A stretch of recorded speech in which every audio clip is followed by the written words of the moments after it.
Hey y'all, it's Daniel. Real quick, just wanted to interject. On this episode, I have Casey on for the first time. Really great conversation.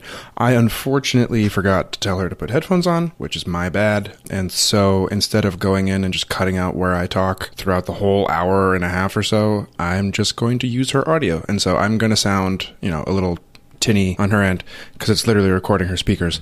But that will save me hours of work on this episode. Yay! Thanks for putting up with it. Bye.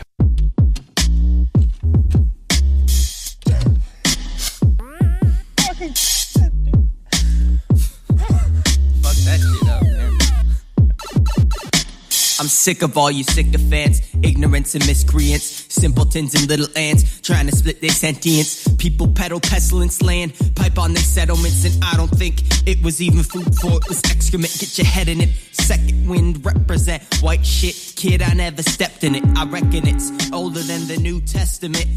Edited shit. Well, hello there. Welcome to Tequila. This is a podcast where we do deep dives into topics in the tech industry while diving deep into a bottle of tequila.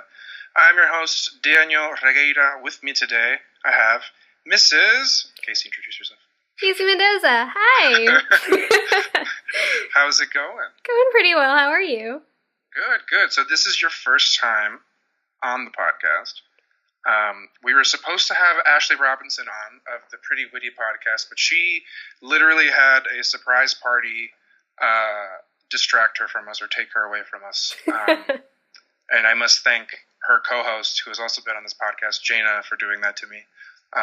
It's okay. I guess Jay gets, preference over me. But yeah, so it's just gonna be me and Casey today. We're gonna hold it down without Ashley. I'll have Ashley on in the near future. So Ashley, tell everyone about yourself. And Wait, your you mean background. Casey? You said sorry. Ashley. That's okay. Casey, tell us about your background. Well, I am Casey Mendoza. I am a culture reporter with Newsy. Typically, that means I cover a lot of pop culture, social justice, anything related.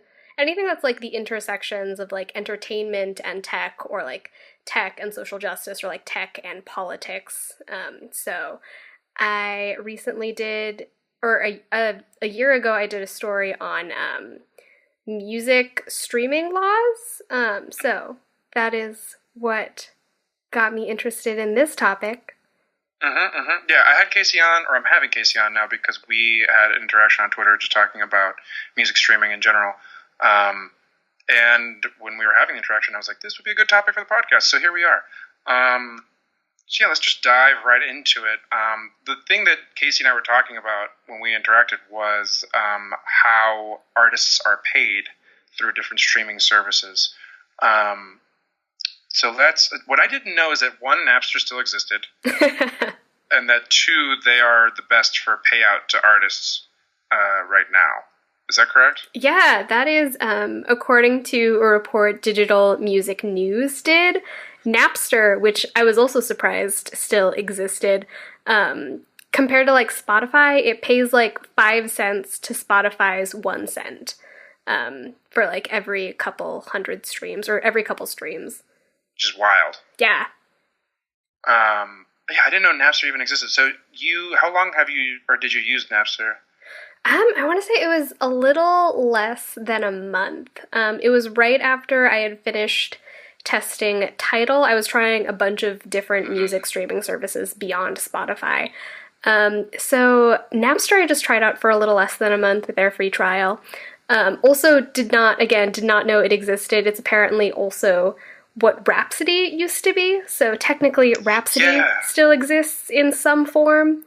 Was it that Napster bought them out, or the other way around? I think it was Rhapsody bought Napster, although I'm not entirely sure. Can we talk about the irony of the fact that Napster is the best paying on this list, considering their origins of illegally downloading music?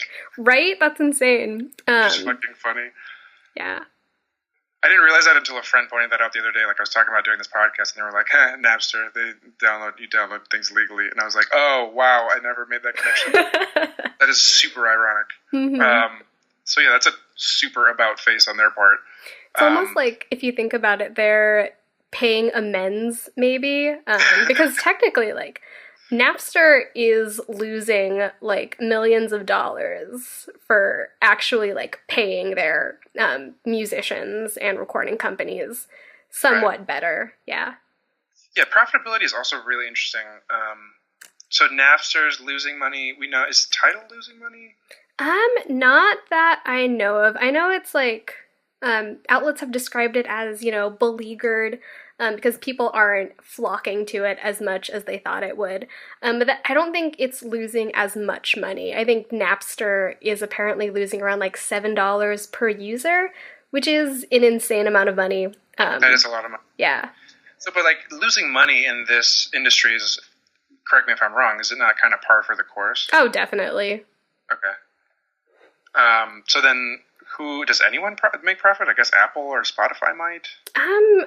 I think the biggest winners would probably be like, you know, the streaming companies, but also the recording companies in a sense. Like when musicians get paid, they're still getting paid, you know, like a fraction of like what recording companies are making. Of course. Yeah. Yeah. But then in terms of like the actual profitability of these companies, I guess, I'm not sure. Are they all losing money? Let's see. I forgot Deezer even existed. Deezer's in this article. I did not know that. Oh. I like guess my eye skipped over them because they just didn't even register. I mean, like, I can't imagine it being a great service, but I haven't checked it out, so I'm not going to talk shit. Let's just, okay, so what is, I'll let you read off the order in terms of who pays out best. Yeah, so Napster is at the top of the list. So to, like, make minimum wage, a song would need to be played, like, 77,000 times. Jesus Christ. Yeah. Tidal is the next highest paying streaming service, and you need to like play a song 100,000 more times in order to get paid the same amount. So that's like a huge difference. In addition to the 77,000. Yeah, so $177,000 or plays in order to make the minimum wage. Apple Music is next, which honestly kind of surprised me because, you know, they're so like, because Apple is so proprietary, I never like know it'll be at that level. Right. But I guess if you consider like the controversy with Taylor Swift a couple years ago, it makes a little bit more sense. Yeah. Yeah. Google Play Music is next. Which Wait, just for background, yeah. Background on that controversy with Taylor Swift. So this whole, yeah, you're talking about the Spotify thing, right? Mm-hmm. So this was years ago when, you know, Taylor Swift decided she did not want to be on Spotify because Spotify was not paying artists as well as they could have. So her music was not on Spotify for like years. And she... It's a whole thing. Like people were like, I want 1984 on Spotify. Mm-hmm. But she was like, no, pay me better, which is like fair. Yeah, totally. Yeah. And I don't remember the details of like the Apple Music thing. But Taylor Swift wrote an open letter saying Apple Music, also wasn't paying as much, but then Apple Music actually changed its policies, which Taylor Swift later praised. So that could be like one of the reasons Apple Music is in like the top 3 of pre-stream rates. Yeah. Below that is Google Play Music, which is surprising because YouTube Music has the lowest pre-stream rate. So I don't know what's going on there. Like, why is it so different? I mean, like Google's strategies with their products, period, is a fucking shit show. Mm-hmm. Like, I used Google Play Music for years, and I mean, like as a designer, we can get into like UI and stuff in a bit, but as a designer, the UI kind of made my eyes bleed. And then they, much like a lot of their other products, are like, hey, we're gonna start or stop like actively developing this product, and we're gonna start developing this new one that you didn't ask for, that you don't want. Yeah. YouTube Music is very much that. Like people are like, it's very up in the air as to what the fuck YouTube Music is. Mm-hmm. It's also very much weird in the air whether YouTube Music will replace Google Play Music, especially because they haven't been developing it as much. Yeah, and it's just, oh god, the UI is so bad. I'll complain about that later, but it's so weird. And then also we can talk about it later, but the YouTube Music app is like, it feels like they're trying to make it Spotify, but it's way less populated and way less, I don't know, good. Anyway, cool. Okay, so from the top, we had Napster, Tidal, Apple, Google Play Music, and then what was after that? Right. Okay, so Deezer, which is a thing that still exists. I remember hearing about Deezer in passing. Apparently people use it. But they're above Spotify. Yeah. Which is interesting. It's crazy that Spotify is so low on the list. Mm-hmm. Spotify has an interesting history regarding how it pays or doesn't pay or doesn't even credit recording companies or songwriters or producers. A fun fact about Spotify, it wasn't until last summer, I believe, that Spotify actually started crediting songwriters and producers and recording companies within the UI, which I think I didn't notice it was missing because I'm not a music person, but it did make a big change in how I knew what was going on behind the scenes, which was really interesting. I mean, that's super cool. I mean, do other streaming services offer that information anywhere? You would have to search for it. So Spotify made it I think obvious or made it very accessible. I think Google Play Music does. I could be wrong. I haven't used Google Play Music in a long time. Yeah, Napster and Tidal might, and we'll get into this later, but their UI confused me. So if they did, it takes a lot more buttons than it does Spotify. Right. Yeah. But yeah, so Spotify, towards the bottom of the list. Was Spotify higher on the list previously? I feel like when Spotify got big when we were younger, back in 2010, whenever the fuck it was that they partnered with Facebook, and it was this whole thing. I feel like back then they might have paid better, but maybe that's just rose-tinted glasses on my part. Mm-hmm. I don't know, I'm just surprised to see them this low, and kind of makes me feel shitty for using the service. Possibly. It's a complicated situation, I guess. Spoilers now, I do use Spotify Premium now, but there are possible changes that could make us feel less bad, maybe, in the future. Yeah. In the works, you mean? Sort of, not on Spotify's end, but policy-wise, music groups, songwriters, producers, musicians, etc. have been trying for years to change music streaming laws, which would hold Spotify more accountable to actually pay people better. And not just Spotify, any music streaming service. Sure. Yeah. Interesting. Yeah. Okay. But then after Spotify, you have Amazon, you have Pandora. I know people that still use Pandora. I know everyone's nobody uses Pandora. Nobody uses Amazon's music service. I know one person who does. Really? Yeah. Actively? Yes. No, I guess to give context on how this started, during our Twitter conversation, someone I know actively recommended Amazon Music to me. What were their points in recommending it? I think a big point for any Amazon service is if you're in the Amazon ecosystem, then it's it's just part of your environment. If you have Amazon devices, Echo, Alexa, etc., then it's probably just ingrained, or you just get there. It's pretty easily accessibly cross-platform compared to Napster, but it's still a weird choice, Right. That's bizarre to me. So we have Pandora, and then YouTube Music, or YouTube, I guess in general. They don't really break out YouTube Music from YouTube in this particular article. Mm-hmm. But YouTube's at the bottom, which is super unsurprising. Yeah. In terms of how shitty they are to their their creators in general. Mm-hmm. And the fact that PewDiePie is the most popular person on the platform. Anyway.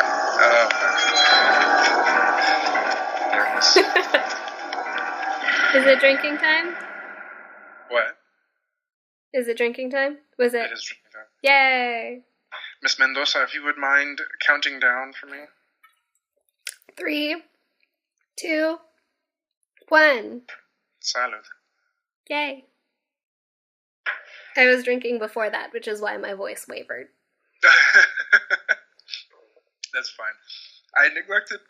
Ooh, there's mine. I neglected to mention or do the intro properly. One, I didn't take the shot. Two, I didn't introduce what we were drinking. So let me do that now. I am drinking Cimarron, which is relatively new in terms of, like, at least seeing it in Chicago. Okay. It is pretty fucking good, and it's only like 20-something bucks a bottle. Damn.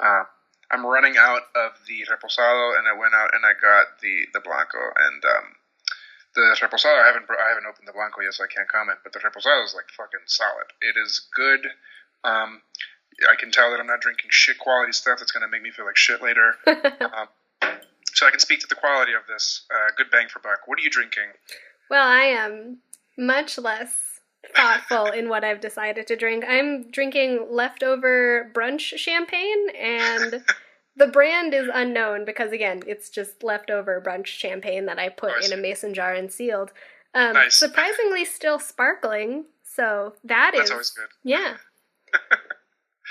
So mystery champagne is doing well? It is. It doesn't feel, or it doesn't taste like expensive mystery champagne, but, you know, for brunch, you don't go too overboard. Are you for going brunch full mimosas. mimosa, or are you just doing the champagne? Just doing the champagne. Okay, there you go. Stepping it up. Step your game up. Yeah, that's right. You don't fuck around on tequila. You went full champagne, man. Yeah, okay, so talking about... So the order we got, just so everyone knows, I'll read it out, and then, Casey, if I say anything wrong, just throw words in there. Interrupt me. So we got Napster, Tidal, Apple... Google Play Music, and then was it Deezer after Google Play Music? Yeah, surprisingly. Deezer, Spotify, Amazon, and then Pandora, YouTube. Yes. Yeah, so that's the order. It's crazy when I was looking at like the actual amounts. If you look at Napster, it's like, you know, like a penny and a half-ish, you know, 0.01 682. It's crazy how granular the shit gets. Mm-hmm. It's fucking wild how like far past the penny point they go. And then, you know, like, and then it says here the title is, you know, 1.28 cents. It's just crazy that it gets like a cent and a fraction, but then some of these folks are like just a fraction of a cent. Like after Apple Music, basically, it's a fraction of a cent, whereas Napster and Tidal pay effectively twice of what Apple Music pays. Napster a little more than twice. Yeah, it's crazy to look at this and be like, wow, it's not even, from Apple Music on, it's not even a cent per stream that they're playing. And then, like, crazy. One thing you really have to keep in mind is that when that pay is divvied out to record companies, then they're divided again amongst, like, the recording companies, the songwriters. I think this, if you're interested, I did a story on this, like, a year ago, but there was this sound clip from this songwriter testifying to Congress. And the songwriter it's the dude that wrote before that Carrie Underwood song. That one that's yeah. That one. He wrote that song, which is, you know, I'm like, from Texas, I got it. Yeah, one of the, like, top country pop songs of all time. Of, like, ever. Yeah, and there's this, like, sound clip of him saying, while streaming has certainly increased the reach of our music, our work is now valued less. We're talking fractions of penny on the dollar due to outdated government regulations. I have that sound clip if you want to use it, because I think it's like fascinating. Plug where that article is. Like, what's the, do you know the headline off the top of your head, what people can search? Yeah, so it is on Newsy, and the headline is "Lawmakers are trying to modernize music licensing laws." I wrote this last spring, so it's been a year, but it's still incredibly relevant. Yeah. Yeah, it's probably still accurate. I imagine nothing's changed dramatically. No. Still very much like a policy struggle between streaming companies and musicians. Sure. And the musician, like, the profitability of music is not streaming, right? It tends to be, from what I understand, again, correct me if I'm wrong, playing concerts, playing shows.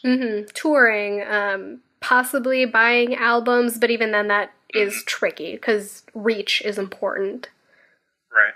Well, and, like, the album thing, like the market for buying, whether it's a digital, I mean, like maybe iTunes. I would imagine the digital iTunes market for buying an album is bigger than like people buying CDs or vinyl, or I don't know why people are buying tapes now, but tapes. Right? Like those sales can't be that big for physical copies of the album, at least. Definitely. And like, again, it completely depends on like who the artist is and how big that artist is. So like a credit to Spotify is that it is like expanding the reach or like popularizing smaller indie artists and allowing them to get heard. Sure. But whether or not they like that translates into more album sales is unclear. Right. Unless you're like Beyonce putting out Lemonade. Yeah. And then you're going to sell, a fuck ton. Beyonce's going to be fine. Right. Like she's good. She's perfectly fine. Yeah, it's just really interesting how it's changing the industry. Also, the increasing number of people who will, if not like start on their own label, be like in an indie, like small label, which is interesting. I don't know much. Like I don't know if those labels are like some of them might be owned by like shell companies that might just be a front. But I don't know. For instance, I was looking. I'm obsessed with Billie Eilish's new album. Yeah. And I swear that they did it independently, although maybe I'm wrong on that. I think so. I don't listen to Billie Eilish extensively, but Sure. she like started off like I read a headline somewhere where she was like where she basically went viral almost. Like she took a very non-traditional route. Right. Yeah. Right. Yeah, Interscope Records is her record label? I don't know. Oh, okay. That one's one of the bigger ones. Oh, is it? Yes. Yep, never mind. I clicked on it and I see J. Cole and Gwen Stefani. Never mind. Tell me to go shut up. Did you know that she was 17? I just learned that Yes. right now. Yes, she's 17. It's fucking wild. Damn. I mean, you can tell in the interlude songs where she's talking, she's like, oh, you're a child. Mm-hmm. Your music's really good, but I don't know if I'd want to hang out with you. In a friend setting. I don't know. Yeah, that album, I'm obsessed with that album. I know that Rosalia's latest album, El Mal Querer, I think, God, I don't know the label situation with that one, but I could have swore that one was like a semi-independent project as well, at least. Nope. Fuck, I'm so wrong. Columbia Records. Damn. That's cool. I guess you just can't escape it. No, and with indie records too, there's always chances are if it's big enough, its parent company is like Sony. Right. Yeah. It's very late stage capitalism kind of thing. Mm-hmm.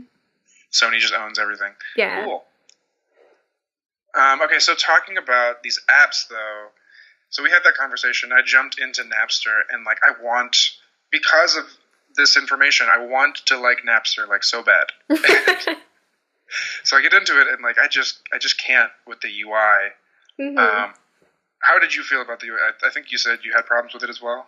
I thought so at first. I had just transitioned from Tidal to Napster, so it wasn't as jarring to me because I think Tidal's UI is also a little bit clunky compared to the other ones. Not the worst. Sure. It's very web.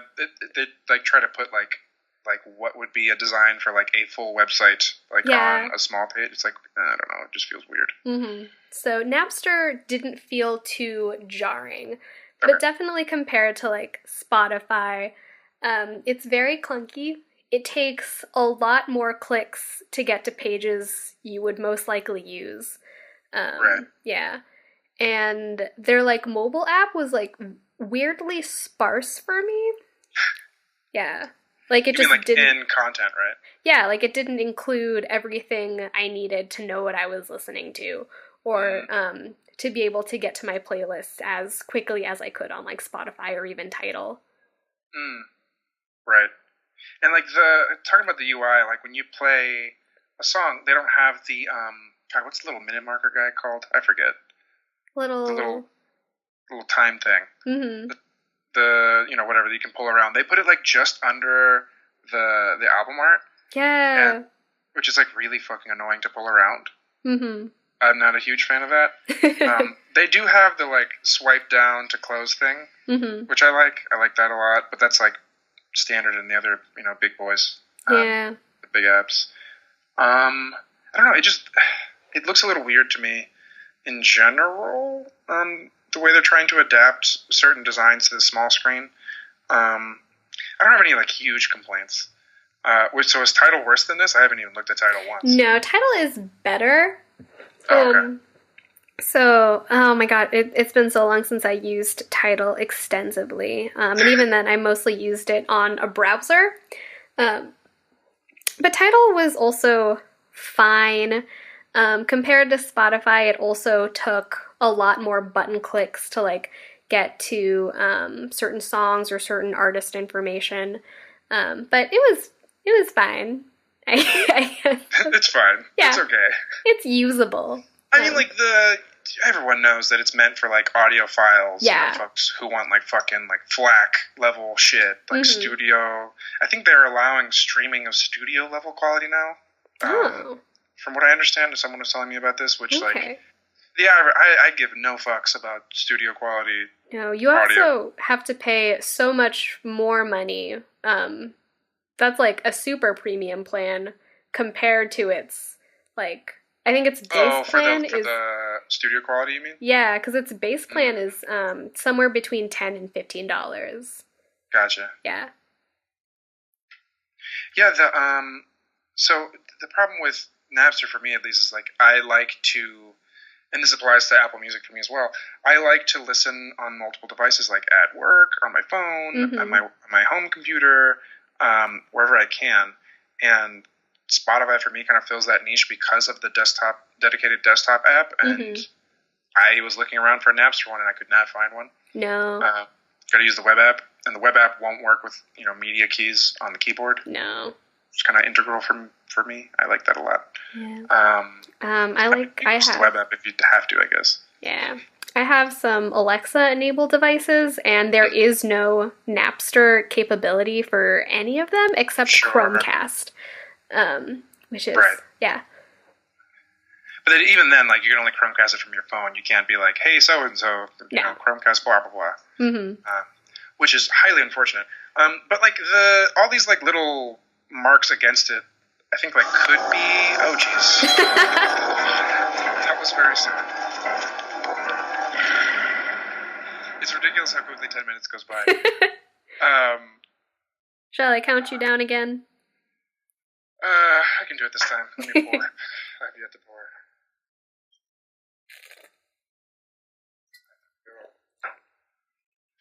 At the tail end of this reposado. Oh, buddy. Yay. Okay. This is actually really good tequila. I'm just complaining because it's fun. Okay, 3, 2, 1. Salud. Ooh. It's actually really smooth. Ooh, yeah, that's pretty good. Okay. Might take me a minute to talk again. I'm trying to find the Tidal pricing. I think it was like $20 to $25 for the from what I remember, for the studio quality though. Something like that. Which is like a lot of fucking money. And you need to have, like very good sound equipment in order to play it at that level. Yeah, I mean, like, this is for like rich people, isn't it? Or you take you use all the money you have on sound equipment. Yeah, because that shit is crazy expensive. I haven't looked at Tidal. I can't comment on the library or how the platform. I looked on different platforms like the UI or anything. Just because it's not for me as a product. The UI I trialed Apple Music briefly a while ago, and I find it to be beautiful, yet like the navigation is kind of hard to get through compared to Spotify or Google Play Music. For some reason, Spotify and Google Play Music, the information architecture of like the menu systems and stuff, makes a lot more sense to me personally. This is a subjective thing, but asking around, people seem to agree with me when I was just either showing them directly or explaining it to them. Let me see if I can pull up the Apple Music app right now just to try to remember what exactly about it was so damn confusing. But it's like here it is. So it's kind of, they do the same thing that happens on trying to use Apple Music on desktop to a less confusing degree. So like on desktop, my one pet peeve with Apple Music, like the biggest one, is that they took Apple Music as a whole, its own fucking whole ass service, and then just nested it into iTunes in this like super awkward way. So it's like a service within a service kind of thing. It's really fucking weird. I'm not a huge fan. And I get why from a like design standpoint, they're trying to separate like what is your music library that you buy in iTunes from the streaming service. Totally makes sense. While having, both available at the same time from the same window. But I think the same time for the same window thing is like really fucking confusing and probably not the best execution. Maybe doing them separately would have been a good idea with some form of integration where like, here's your iTunes library in Apple Music. But it is a separate window and a separate app. God, yeah, I could go on all day about that alone. It's so frustrating to me. Yeah. So, the other lovely thing is when you plug in how when you plug in, this doesn't happen often on Androids, I think, on Android phones, or at least when I had my Pixel, it didn't happen often, but whenever I plug in my iPhone to, like a media outlet with the lightning cord, like in a car specifically, it'll start playing like the first thing on your iTunes library, and it turns out to be like something you haven't listened to in years. So every time I plug in my iPhone to some media shit, like Dane Cook's album comes on, and I'm like, I don't want to listen to Dane Cook right now. This is the last thing I want to listen to. His comedy's not aged well. It's just so weird, the app itself. Go on. Yeah, I haven't had an Apple device in a long time. I did use Apple Music like a couple years ago when it first came out. But something about iTunes and Apple Music also made it more difficult than the other apps to get rid of music you don't want. Is that still the case? Like, yes, I mean, it feels very, I don't know if hoarding is the right word, but it's like, it just gets out of hand, like really fucking fast. And it's just like this huge, I mean, some people love that, again, like the people who are like, like one of my friends, coworkers, like he has a huge library of music and he likes having it in iTunes to access and go through, but like, if you're just a casual music listener, having like all this shit from a long time ago, like, as much as I would love to relive my emo days, I don't want to always listen to Taken Back Sunday and have like a huge catalog of their work, or like The Used or whatever. Like, and it's just, mostly stuff from like back when like iTunes was big. A lot of people have, because they switched to streaming services and stopped buying things. It's really weird. It's a really weird experience to go into iTunes to use Apple Music. But again, so like the Apple Music menu system is a little funky, but it's a beautiful app. I mean, I don't know. I think that's all I have to say about it, maybe. I might rant about it more later. Definitely more mobile-oriented than anything else. Hell yeah. Yeah. Yeah. I mean, I haven't fucked with Amazon Music at all. I think Amazon Music might be a second to Apple in terms of like mobile oriented, because from what I understand, the Amazon Music URL is kind of like you have to navigate within like the Amazon like desktop, like where you would buy shit page. Yeah. To get there, from what I understand, which is kind of weird. That's how it is for video, and it's kind of odd. To like live in that that same ecosystem. It just feels weird. Yeah. It's like, am I trying to like watch Vikings, or am I trying to buy shit right now? I have a couple years ago I bought on a whim, the Amazon Fire tablet, the one that's like $30. Sure. Was it the smart, the like color touchscreen? Yeah, where it's just like tablet a bad tablet, but it's $30, so you get what you pay for, and it's like very in line with that UI. So it fits in perfectly, but like compared to everyone else, it's like the most simplified system. Like you don't get any additional information really. Yeah. I mean, they're taking for those tablets too. They're taking the Android open source project. Like the Android version that they put out for everyone to use, like Samsung and all them, and like gimping the fuck out of it. Like they're just like making it super, super, super not useful compared to like the full version of Android, which is legal. It's just kind of shitty, which is always fun. Yeah, so Google Play Music I used for years just because it was the sweet spot of, and this was like a lot of my music friends, like music nerd friends, same shit, because Apple Music didn't exist at the time, and they had a huge iTunes library, and what you could do with Google Play Music was they had this little program, I guess you'd call it, or I don't know, it was a little thing you'd download, and what it would do is it would take inventory of all the music on your computer and upload it to the cloud, upload it to Google's servers, and then in Google Play Music you have access to your library, which aside from Apple Music, I think Google Play Music is probably the best one that handles like your personal library for people who have an extensive library that they want to listen to, or back when I started using Google Play Music, I was just downloading illegally because I'm a jerk. But I thought that was really cool. The one thing about Google Play Music is that it's just like so fucking ugly. It's so bad in terms of the design. The information architecture, like navigating through it is really good. I dare say it's one of the better ones, in my opinion. But God, the UI, it's just like the icon is this ugly orange, and when you click around, like instead of like zooming out, as it were, to show you the entire album art, it zooms in to crop it to the phone screen, and it's terrible, and I hate it so much. There's these big orange buttons. I'm not a fan. I remember but I am a fan of my library. Yeah. Here I got Watch the Throne. Anyway, just going through the app right now. But yeah.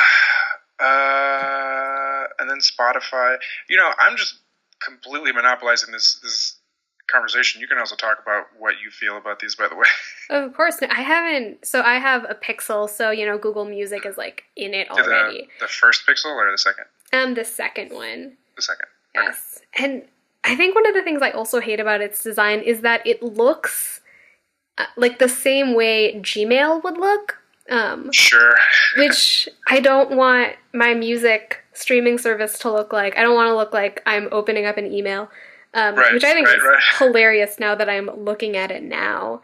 But yeah, it feels the least like a music streaming service, but that could be useful or good for some people.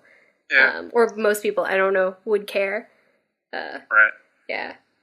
And it's they have like an I'm feeling lucky radio algorithm that like depending on like what you thumbs up or whatever, or heart or whatever it is, I think it's thumbs up, it'll like use their algorithm to be like, you might like this. It's kind of like their version of a Discover Weekly kind of thing, which I found to be somewhat good. Okay.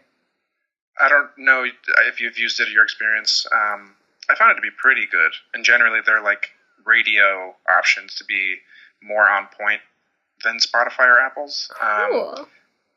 It's funny you say that. Apple's was my favorite music discovery service. Yeah. I've heard that from a lot of people, honestly. I don't know. That seems to be the consensus. Yeah, I don't know why, but I do know that. Was it the curated? Because they do really well curated playlists. Yeah, maybe, but like also don't they also have like a similar radio type, Pandora type thing?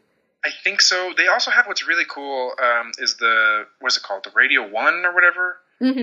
I liked that a lot. I know some people aren't a huge fan of it, but I thought it was really cool, and all those little like live radio options were really fun. It felt like, I don't know, kind of like an XM radio kind of thing.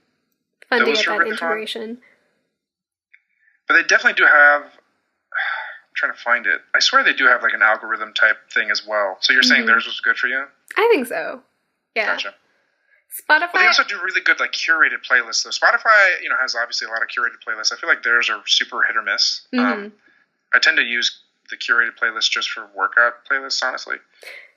A fun fact about Spotify. This is another story I did years ago. But for their like biggest playlist, they had like the relax playlist or the generic workout playlist. They have fake songs or songs that were generated. I don't even want to say like written or produced, but literally generated for the purpose of being on this playlist, which I think is...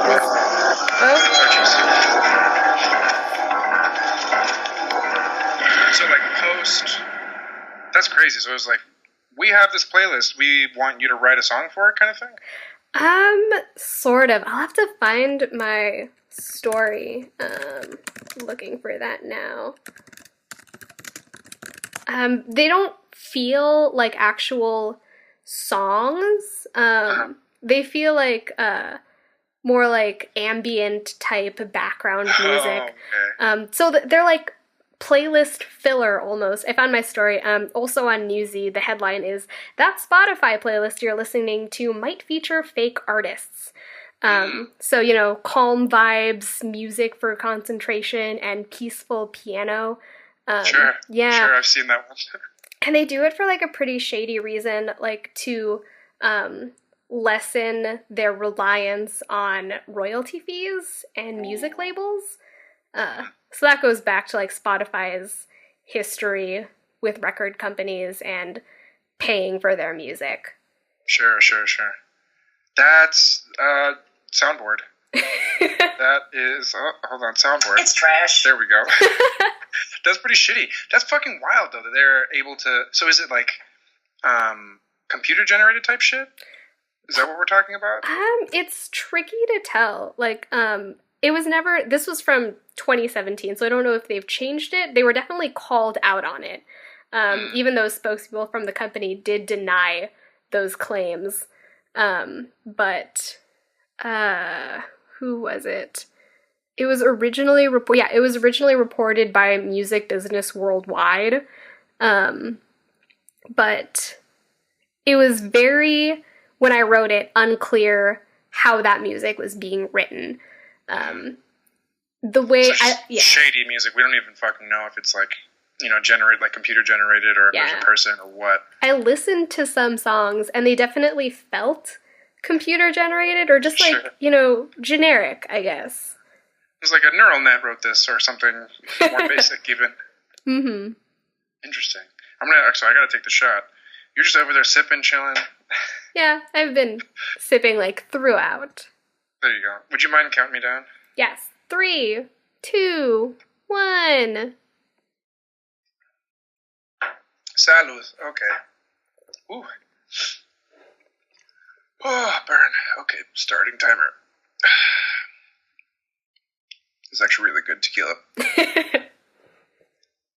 I sound like I'm in pain, but I'm enjoying this.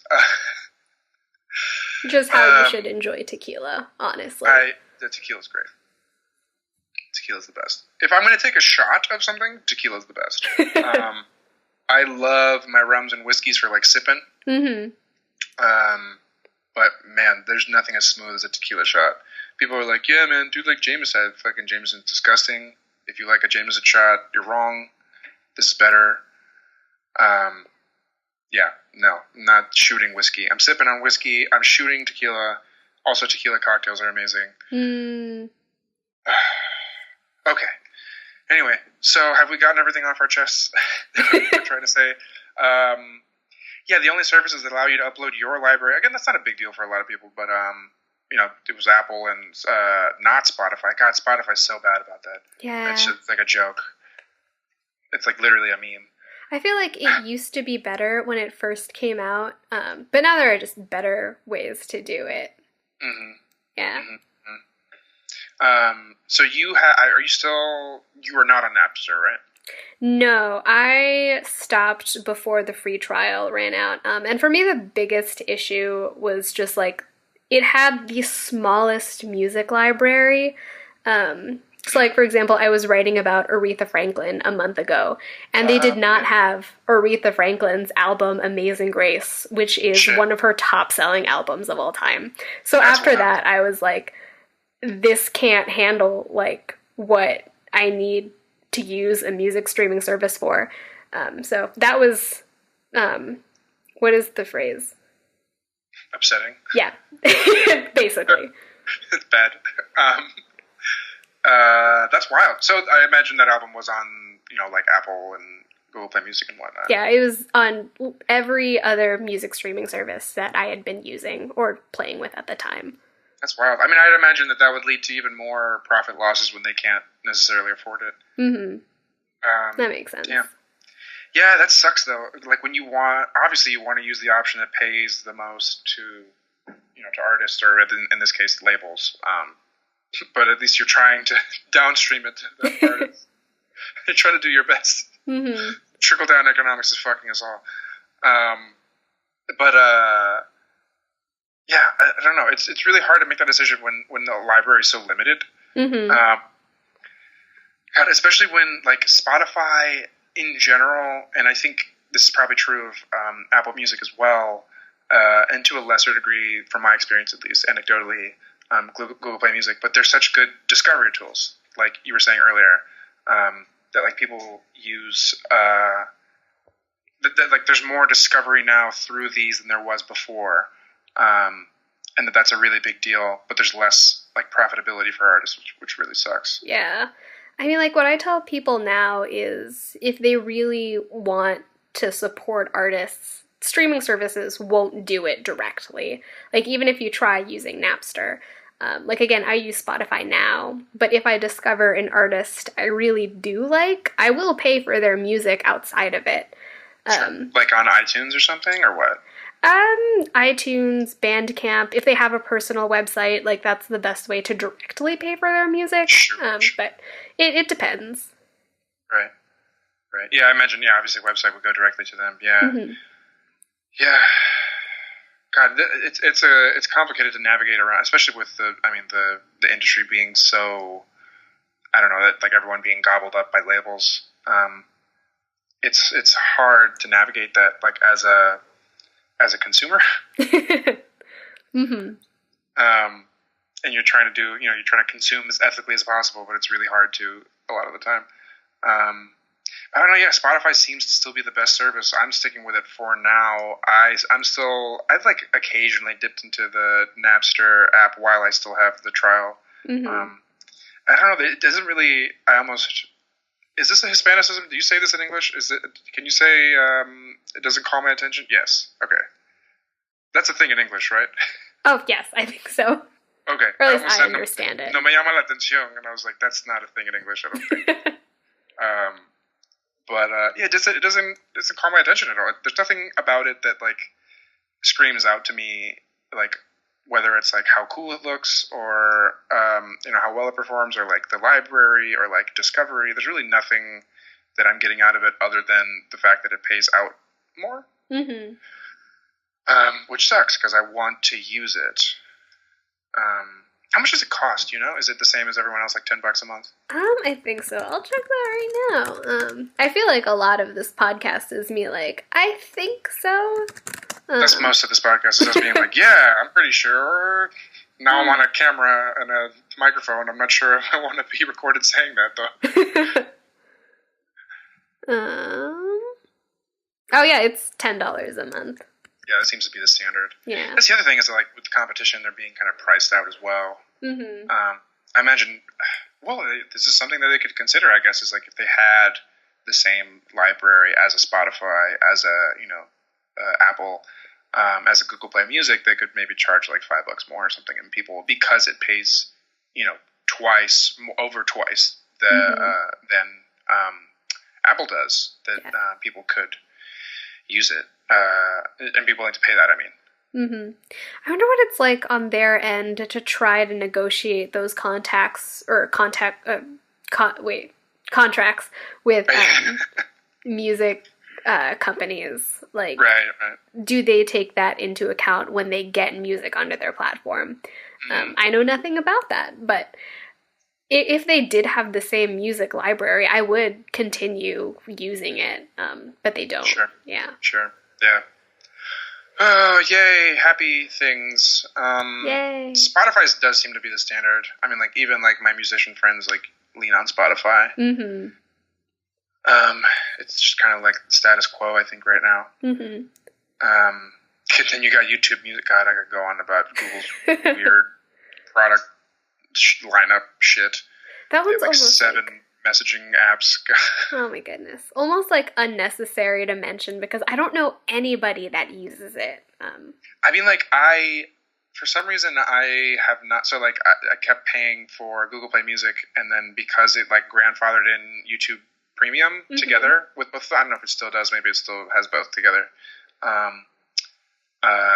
But I haven't canceled it, so I'm still paying the $10 a month for Google Play Music, and then I get, like, ad-free YouTube and YouTube Premium, which there's really no content on YouTube Premium that I watch that I'm like, this is worth the money. But at least the ad-free part is nice.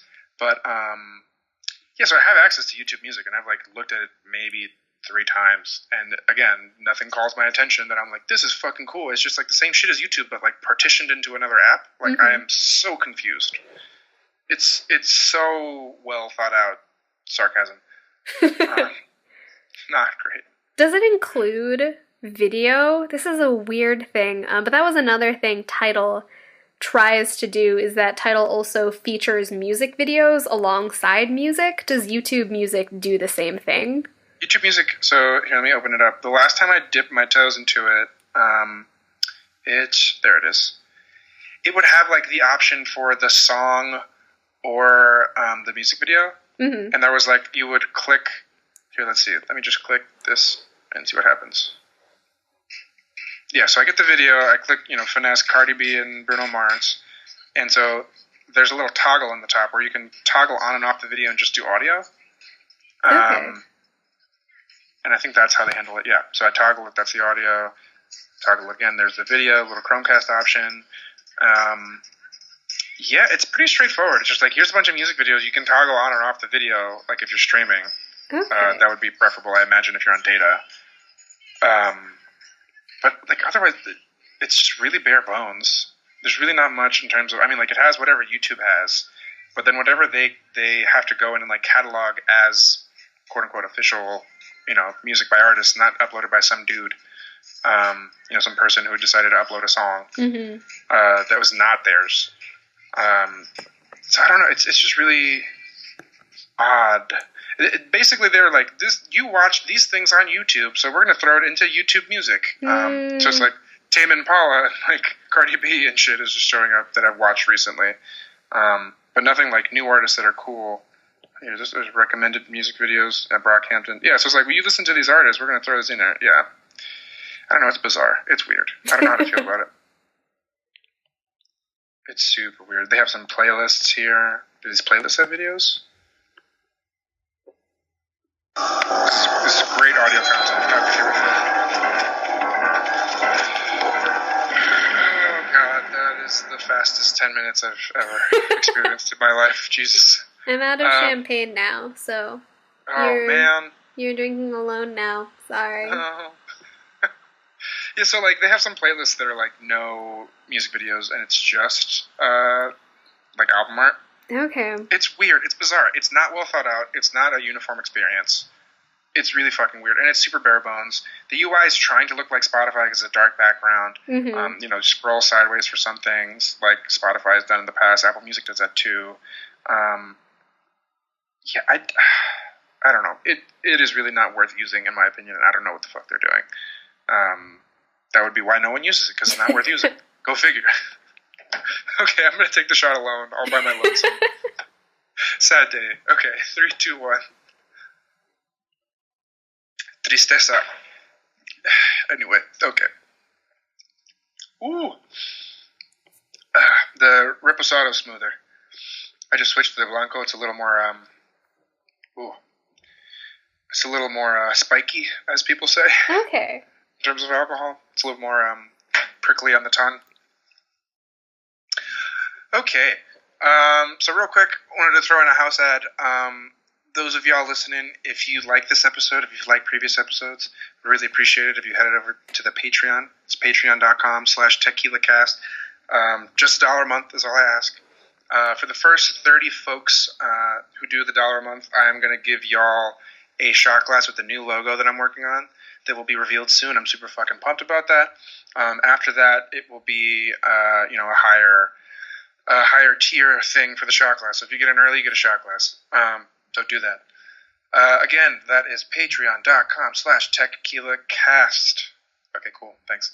Next, I wanted to talk about just privacy in general, in light of all the shit lately that's been going on with, it's been over the past year or so, but, Facebook and Cambridge Analytica, and obviously Google as well collects data on you. Just wanted to talk about that and what I have done in the recent past, and what people can do if they're concerned. It's funny because I went through this and I still have a Google Home, so like I still have like Big Brother listening to me anyway. But I'm trying at least. So yeah, the thing that like I don't want to use the word triggered, but the thing that like got me after I know all these things that collect data on you, and I know that like with Facebook and Google, you are the product, not the customer. You are not the client. But what's funny is we were binging Adam Ruins Everything, and it was the Adam Ruins Everything episode on the internet, and the little skit or the bit on Facebook and Google and data on the internet that got me, and I was like, fuck. That was about a month ago, maybe a little more than a month ago, and I've done research into like what alternatives are and how to go about at least starting to wean myself off it. First and foremost, I know like both of them use your data for selling you ads, but I think we can all agree that Facebook's a little more malicious, and it's the way it has gone about it, or at least like more negligent. It might be a fair thing to say.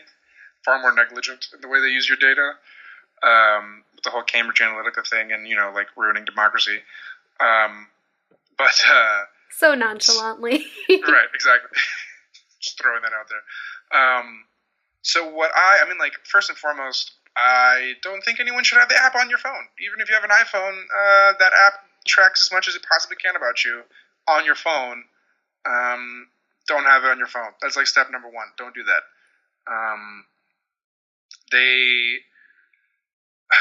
I probably should have had the data off the top of my head. I don't even have it right now. But I know that like on Android specifically, so in a past episode, we had gone into the data that Facebook takes from your phone. You can download it from Facebook, and they had, when I was on Android, they had like my some of my text messages, like who I was texting, not the content of the text messages, but who I was texting and when, which is fucking wild.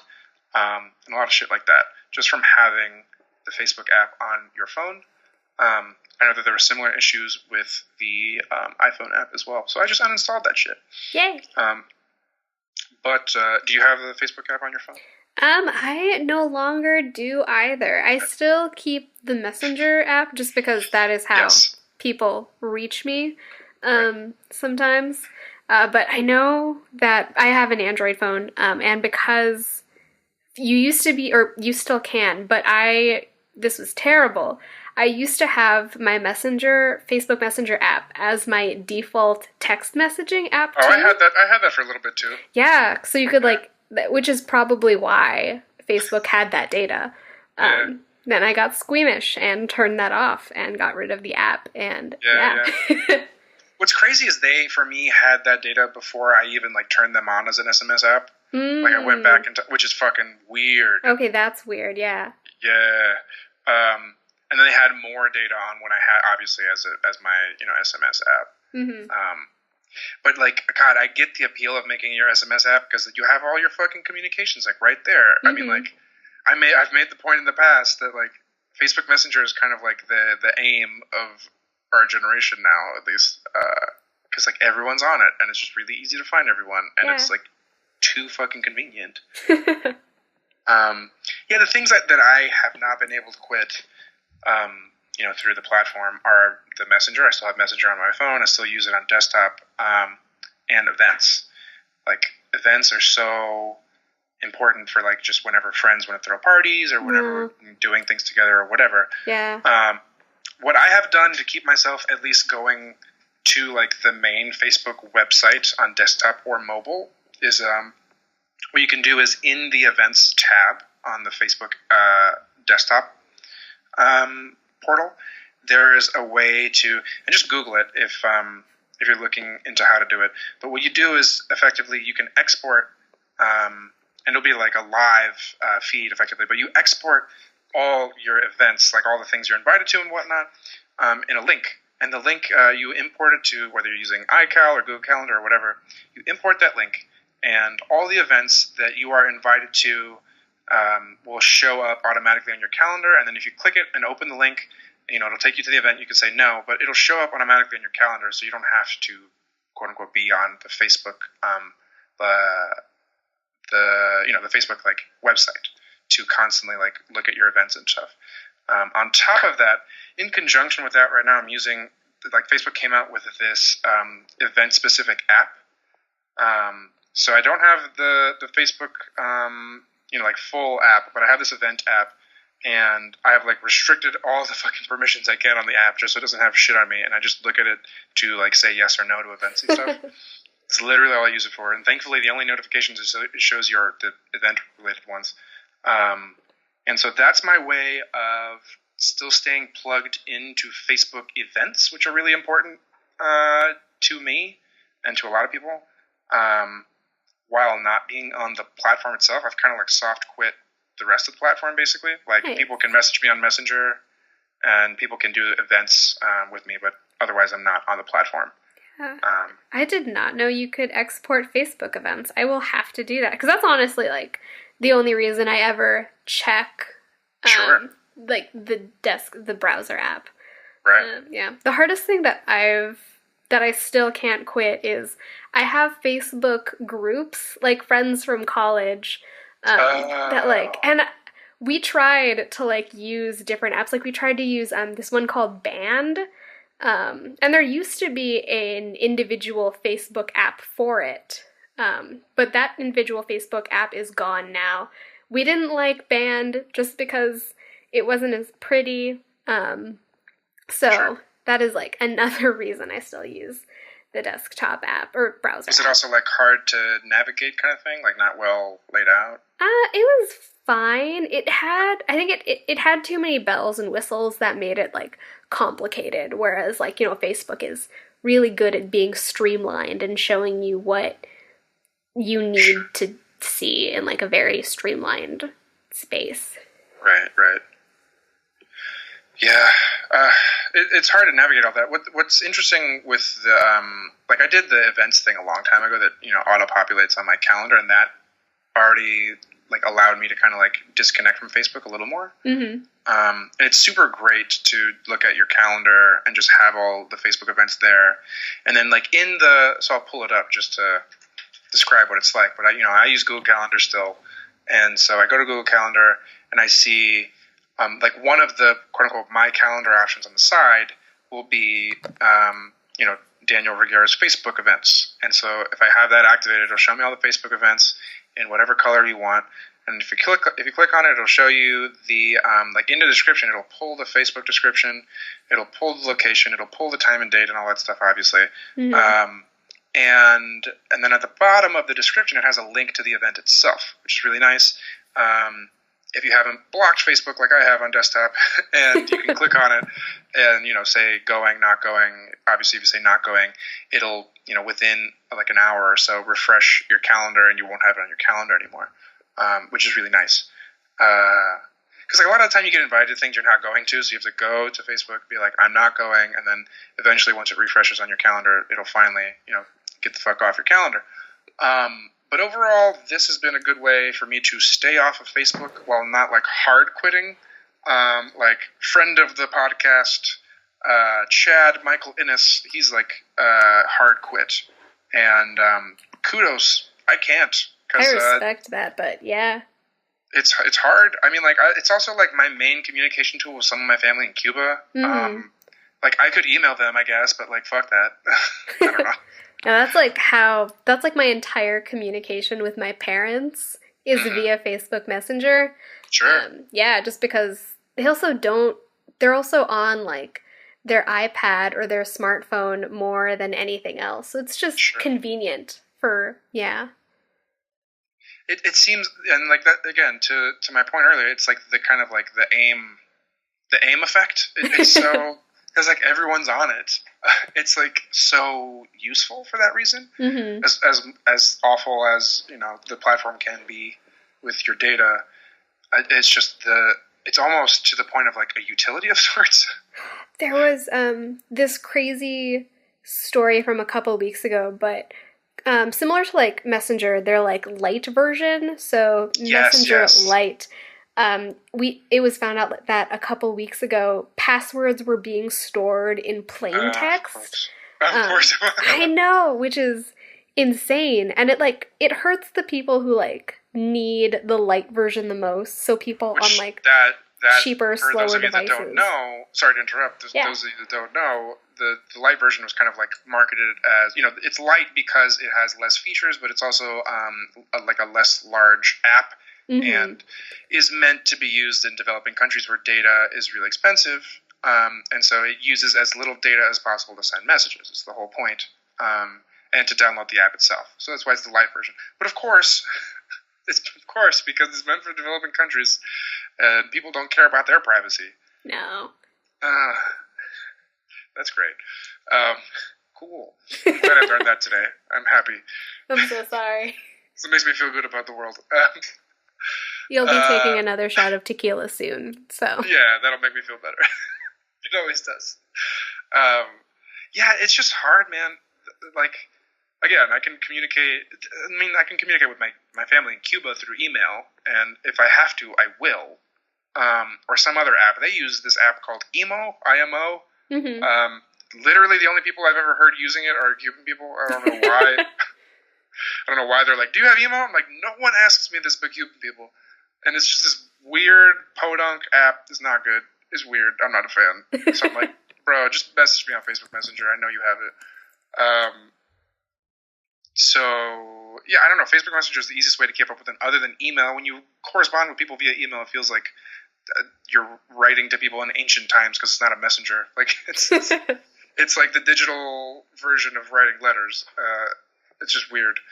But I'll do it with some folks who don't have Facebook Messenger, some of my family in Cuba. But aside from the family in Cuba, there's a critical mass of people, period, on Facebook that makes it so fucking convenient. Oh, jeez.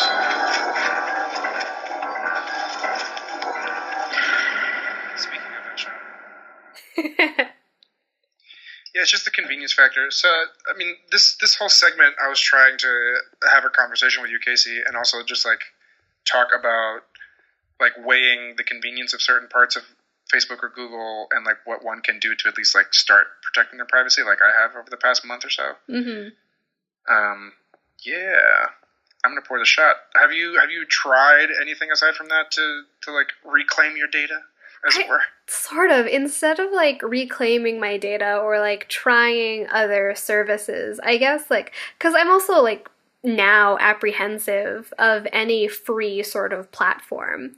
Of course. Yeah. So my sort of response to this has been compartmentalizing and just like being more mindful of like what I put into this digital space. Not to be like, not to be like this.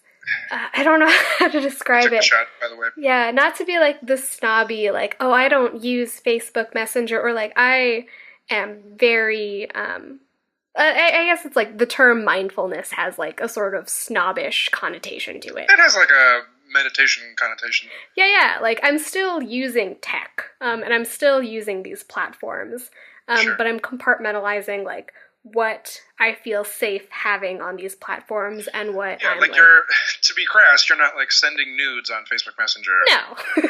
Which would be exceedingly stupid. Mm-hmm. Right. The crass version of what you're saying. Yeah. But basically, like, I've almost like come to terms with okay, this platform is most likely going to use my data or like sell it in some way. Here is like what I am fine putting on it. Right. So I'm like contributing less.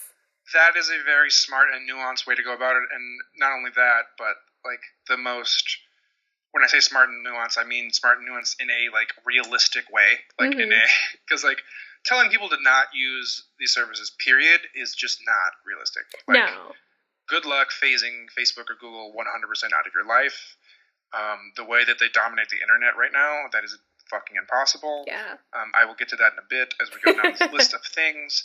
And I'm trying to eliminate where I can reasonably, like within reason, and that's the whole point of this, quickly put together guide of what I've done in the recent past. Hopefully I have updates later on, but this is at least what I've done now. But yeah, it's like what you can do within reason. You can still stay on this platform, you can still use it, but like obviously like don't send dick pics on Facebook Messenger, or like don't try to like conspire against, at least not anymore, don't try to conspire against your tyrannical government. Because, they might, I don't know, like co-conspire with like Erdogan in Turkey or wherever the fuck. Mm-hmm. It's complicated. But if we're gonna go like line by line, what you can replace Facebook or Google with. What you can replace Facebook with is nothing. Facebook is at this point like a powerhouse and like, in my opinion, a borderline utility for a lot of people. Mm-hmm. At least in terms of like messaging and events and stuff. I wouldn't go as far as to say like legally categorize it as a utility, but like it is something that is highly functioning or like highly useful in people's lives and at least socially necessary. Yeah. Oh, one thing I didn't mention, but I don't use this often, but I have coworkers that if they really do need like the most secure form of messaging, and I think this only applies to like very few people who need that level of security, but like apps like Telegram or Whisper do exist. But I don't think that's like by any means like accessible to like the mainstream. Well, and that's the problem. We can just get into messaging specifically now in terms of like replacement. But I do use, so Telegram and Whisper are like the two standards for like highly encrypted chat. And I like just to see who's on it, try to use Signal. And so me and like a couple of friends, like literally 2 friends, like use Signal just because we have it. And it's crazy how like despite these things being highly encrypted and probably like one of the better options, like just how important a critical mass of users is. Because I literally only have these 2 people that I message on it right now. I'm looking at the app right now, and like I also message them elsewhere. Like so, I only like occasionally will message them in here. Like I'll text them as well as messaging them in here, and like. It's critical to have that critical mass. But yeah, again, if you're looking for an option to replace, Facebook Messenger because you don't trust Facebook, unfortunately, WhatsApp used to be a good option, but it is now owned by Facebook. WhatsApp used to, so like the Signal encryption protocol was like the gold standard for like online encrypting.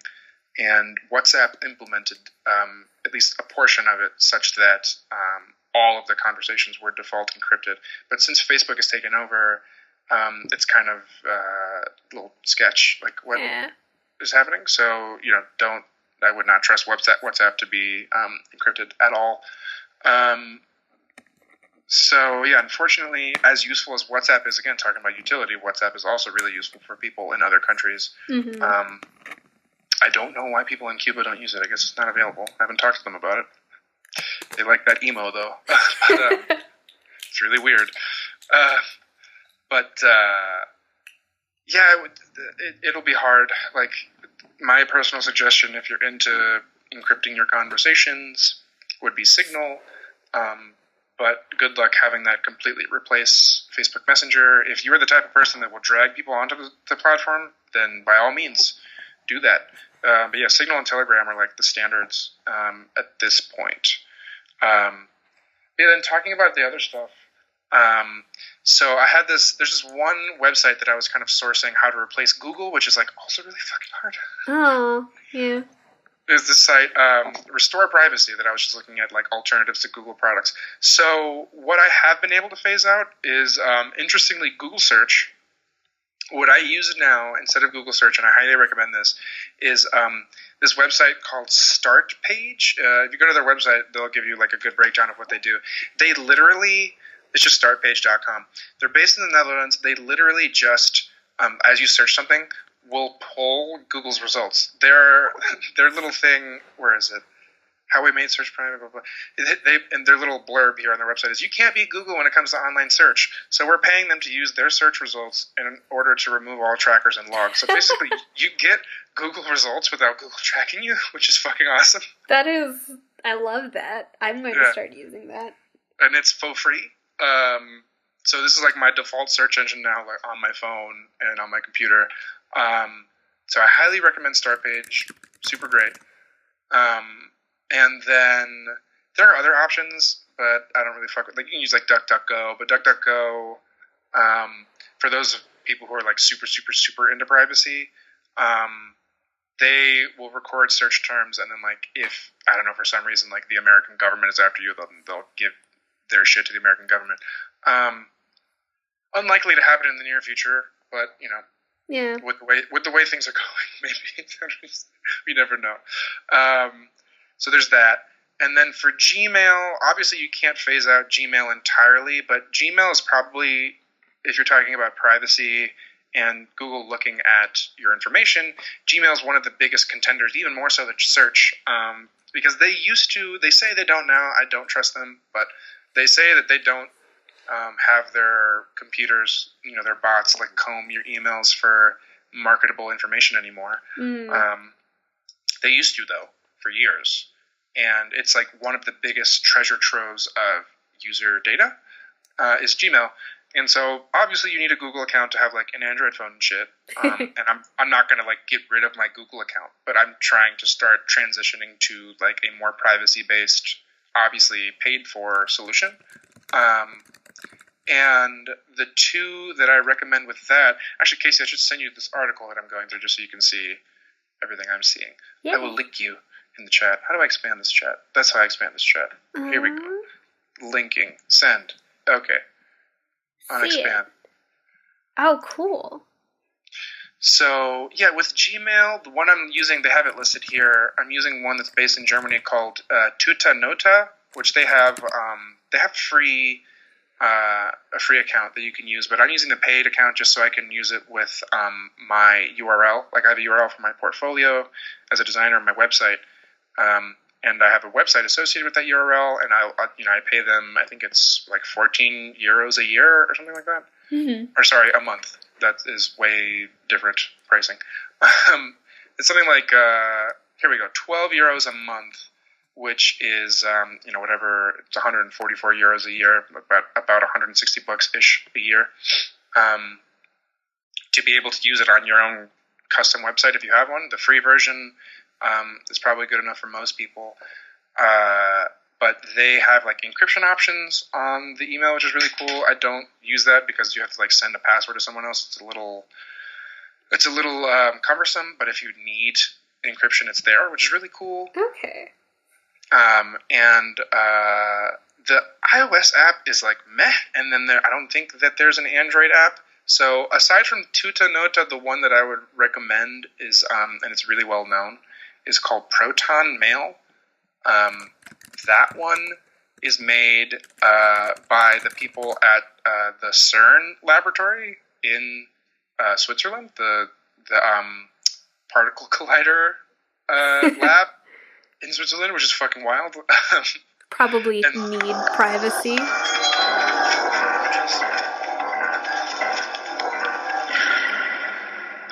Probably what? Oh, probably need that level of privacy. I mean, yeah, with that like level of technology, you don't want shit to like get hacked. Yeah, for sure. Protonmail is one of the standards for sure. Tutanota also looks good. Protonmail has, I am like 90% sure they have both an iOS and Android app that are pretty good. And I think they have a free tier that works pretty well. I will double check that right now. Fuck it. Protonmail. This app also seems to function a little better than the Tutanota app. The Tutanota is a very new service, so the app is a little bare bones. It's functional enough to use, but it's not as function dense as Gmail or some of the other options out there. But it's enough to write and receive emails, which is all I need. I like how simple it looks. I'm looking at like the pages now. Mm-hmm. For both? Tutanota, but also Protonmail. Yeah. Yeah. I mean, they're very like straightforward. Like, here's your email. You check it. You swipe to delete or archive or whatever, and that's it. Okay. What is the pricing for Proton? Where's your pricing? There it is. It is, yeah, they do have a free tier. Their free tier, you can store up to 500 megabytes. Their free tier for Tutanota is 1 gig. And then if you pay, then you have multiple addresses, like aliases that you can use. If you want to like compartmentalize like what you receive. Like, you can basically make up a fake email, receive some email from that fake email, and then like get rid of it, and you won't receive it anymore, kind of thing. Nice. Which is pretty interesting. So those two are for sure the standard for email, which is really interesting. And then talking about replacing Chrome, replacing Chrome was the easiest thing to do. Oh wait, I need to take a shot. I forgot the timer went off. I'm going to take the shot. Okay.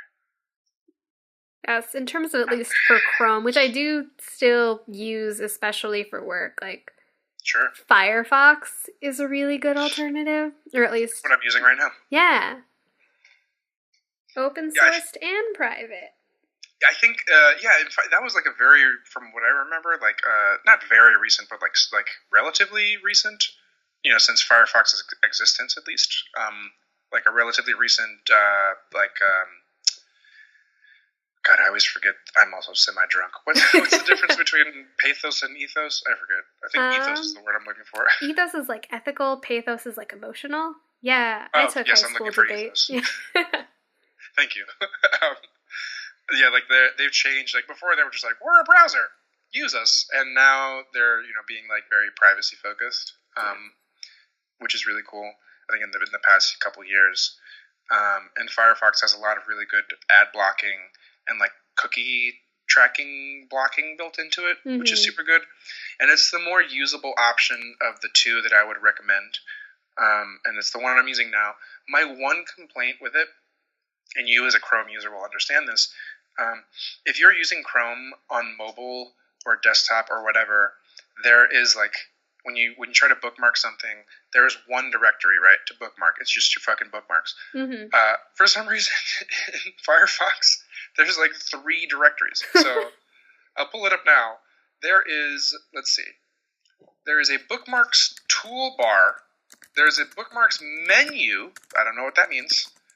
And then there's other bookmarks, and then mobile. The other, I guess, is just there for for miscellaneous stuff. And the mobile, obviously, for mobile things. But for some reason, they have a difference between toolbar and menu. It's beyond me why the difference is there. I just want bookmarks, man. Like, just give me some fucking bookmarks, fam. That's all I fucking want. But for some reason, there's a distinction. And what's really annoying about the mobile app is that when you go to bookmark something, it'll automatically go into the mobile bookmarks, and you can't move it in the mobile app. You have to go into the desktop app and move it. Oh, that is annoying. It's extremely annoying. For someone who's like super ADHD like me and constantly like reading up on shit and bookmarking shit, it's like mad annoying. I'm not a fan. That is my one and only complaint. Otherwise, Firefox has worked great. It has all the same extensions or plugins as Chrome would, and I like it a lot. So the other suggestion that I have based on reading up that is not, is it in this article? It is in this article that I linked. It's the third one. The other one I would suggest, because the other one they suggest here is Tor, and I'm like, no regular person is going to use a Tor browser. Shut the fuck up. That is bullshit. But Brave is a really interesting one. Okay. The Brave browser started as mobile only. I don't know if they have a desktop version yet. I have it on my phone for now just to play with it. The Brave browser the icon is ugly as fuck. As a designer, not a fan. But it was founded by one of the guys who founded Mozilla Firefox. Very privacy oriented dude. And the team that he has is also very privacy-oriented, so really interesting. And like this one, just like in Firefox, you can set default search engine. So for both, I have Start Page as my search engine. And the mobile app's pretty good. I actually like it more than the Firefox mobile app. And Nice. honestly, say what you were going to say. Oh, yeah, just saying nice. And I'm on their website now. They do have A desktop? Yeah, it looks pretty. Or, I don't know. Their icon's like a lion. That's fun. I like the idea of the lion, but I'm not a fan of how they did it. I'm just being a design nerd. I'm going to play with this. So here's the other option. I'm going to download it right now. Here we Yay. go. Now I have another browser. Brave, I've been like frequenting like the Reddit community and like other privacy pages, and Brave seems to be like a little more preferable in terms of privacy. But Firefox is also a good option if you want like a mainstream option. Yeah. And I've been using Firefox, and I like it a lot. I don't miss Chrome aside from the bookmarks thing. The bookmarks thing is a pet peeve. I'm not a huge bookmarks person, so I don't feel that as much, but yeah, no, that would be annoying. Yeah, if you're not a huge bookmark fan, then like go for it, man. There's nothing to lose. Fuck it. Jump ship. The other thing that might annoy folks, but is good for your privacy, is that the default setting, obviously you can change it. The default setting, though, is such that, like, how when you log into services on Chrome, if you turn off and on your computer or completely close out of the browser and get back into it, you'll still be logged in. That is not the case with Firefox. Okay. You won't be, it doesn't save your stuff because every time you close the browser, it'll clean out all of your cookies. The way you stay logged into those services, for those of you that don't know, is Chrome will keep all the cookies, and the cookies are what not only keeps you logged in services, but also tracks you throughout certain websites. Like some cookies are benign, but some are, I wouldn't use the word malicious, but it'll track you. Malicious might be how I would describe some of them. So, I mean, a minor inconvenience, like when you restart your computer, you're logged out of, everything that you're logged into. Not a big deal, though, in my opinion. I don't know, some folks might find that really annoying. Everyone's different. I'm okay with it, especially because it's for privacy. Mm-hmm. So yeah, I'm cool with that, especially because I couple it with LastPass, and it's really easy to log back into my shit with LastPass. Anyway, yeah. So there's that. I really like the Firefox experience in general. I will try out Brave. I've downloaded it. I also downloaded that one. Yeah, that one sounds fun. It looks interesting. Yeah, might as well play with it if it's the preferred option. Oh, it looks more like Chrome, too. Woo, this is fancy. I just opened it. Apparently, it's faster, and I'm a fan of that. I mean, of course. Of course. So yeah, those are the browser options. And then, God, going down this list, there are so many things that I haven't tried because it's either a convenience thing or I don't use the products. Like, I don't use Google Drive right now. I'm using Microsoft's, it's OneDrive, it's called. Their, I guess you call it like cloud storage. And the only reason I use Microsoft is because back when I was applying for a lot of jobs, I needed Word to edit letters of recommendation. And so, the OneDrive online was like 1 terabyte of online data for having the Microsoft Office suite or whatever it is. Mm-hmm. It's like $60 or whatever. That's the only reason I'm using that one right now. But here they have a couple options. But like God, looking at these options, and from what I remember, they're not as good as Dropbox or Google Drive in terms of like cloud storage, unfortunately. Mm-hmm. They're the ones that I'm looking through them again now. They're not great. They mention Dropbox not being the best in terms of privacy, but it's still better than Google. Mm-hmm. But unfortunately for now, you're stuck with, I compared to these guys, I wouldn't recommend any of these because for the average person, they were really fucking hard to use. No, even for like again, I still use Google Things because all of my work things are connected to Google, but it's crazy how much Google Drive and Gmail are like standard enterprise options for major companies now. Totally. Yeah. Totally. And like for your business, like you're not gonna avoid, you're not the decision maker like me. Especially if you're listening to this podcast. Self-deprecating joke. No, I don't know. Of all these options, like maybe Nextcloud is one. There's an option here called Nextcloud. It might be somewhat user-friendly, but it won't.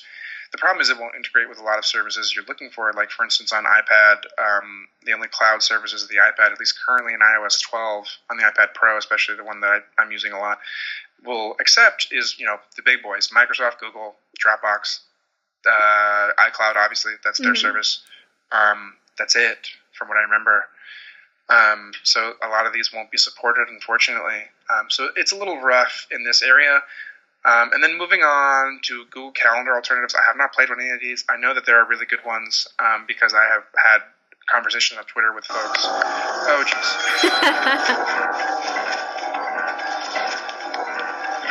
I'm already tipsy. 10 minutes is such a short amount of time, and I didn't realize it until... When I came up with this podcast, it was me and one of my best friends, who has hence bailed on hosting the podcast with me.